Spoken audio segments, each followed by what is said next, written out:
Hi everyone. Good question today. Hi Claire. I'm in a relationship in which I'm suffering. Should I stay in it to get the gifts, as you say, or should I get out? Yeah, so this question is referring to something that I quite often say, which is that suffering is a gift. That feeling of separation, a sense of me versus them, a contraction, stress, all of it is a gift of information into a mind body system that is saying there is something playing out here that isn't in alignment with truth, with health, with flourishing. um, be aware of that. And it doesn't mean that the longer we suffer, the more gifts we get. It's a similar mechanic to, we put our hand by accident on a hot plate.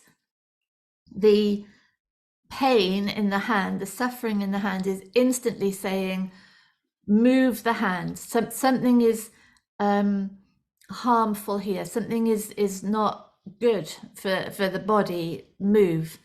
So the hand immediately moves. The difference with the mental process for humans is that the pain that creates the suffering is created from within. So that sense of, so the stress, the sense of contraction and separation, isolation, shame, fear, need, insecurity, that's a function of what's been learned by the body mind. It's a function of how the identity is established within the mind, how the mind is operating. And so it's not as simple as get out, because that follows experience around everywhere. It creates experience. So, which is why we have ongoing repetition of certain bosses, certain partners, issues, same issue wherever we work with the colleagues. It's not out there. It's a projection from within. Now, that still doesn't mean that the longer we suffer, the more gifts there are. It means that the suffering is saying, pay attention right now to what's going on. What's true here? What's authentic? What's the deepest inner desire? What looks to be at stake? What's being created here by the mind? Those questions can be answered immediately, and what they do is so suffering is the trigger. So instead of suffering being the evidence that, oh, they're awful, I'm useless, I'm a failure, they hate me, I can't do this is never going to change, my future's bleak. That's what suffering can create. It can just create an ongoing re-traumatizing of the original trauma, the original belief system. So the suffering provides evidence that that's true. There's more suffering, more evidence. But instead, the suffering is the flag, the signal that says, ask the big questions right now. Turn the mind into inquiry, like genuine inquiry. What is going on here? What's out of alignment? What is being believed? What looks to be at stake that actually doesn't even exist?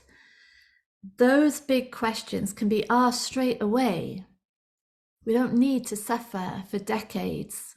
In fact, not good for the system to be. The suffering is like instant. There's like something wrong here.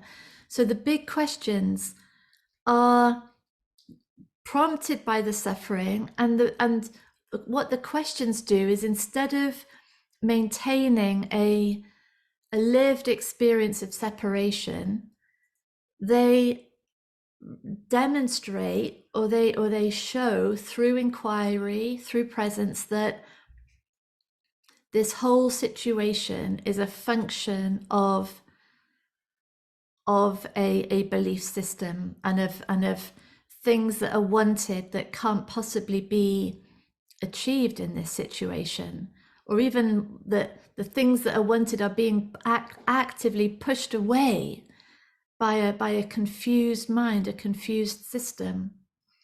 And so, no, don't stay anywhere suffering. Use the suffering as an instant wake up. Like it's like a bucket of cold water. It's like, wake up. What is going on here? What's not working? What's out of alignment? What's being believed that's not true? Who do you think you are, even in this? What are you really? Who is that the other person really?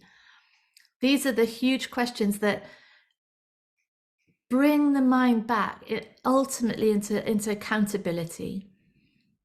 Two things I would say: genuine recognition that this entire situation is rising as it is because of the beliefs, because of the distorted filter of perception, because of fear, insecurities, needs. And it's therefore, the situation itself is a healing moment to recognize all of this going on. And then secondly, what is the deepest desire right now? And if this can't be met by this current situation, then yes, make changes. And it doesn't mean that in a relationship, in fact, it's the opposite, in fact, of shifting into blame and hatred and, dramatic and confronting separations. No, from accountability, from the truth of us, which is love, from deep presence to the other, changes to relationships can be made. And that is part of a flourishing system. That's a system that is in reality saying what is needed or wanted from this other person isn't available. So it's time for the form of the relationship to change. Yeah. And that can happen quickly. It's not a function of time, it's a function of depth of sanity and realization. Yeah. So thank you, darling. Lots of love. Bye.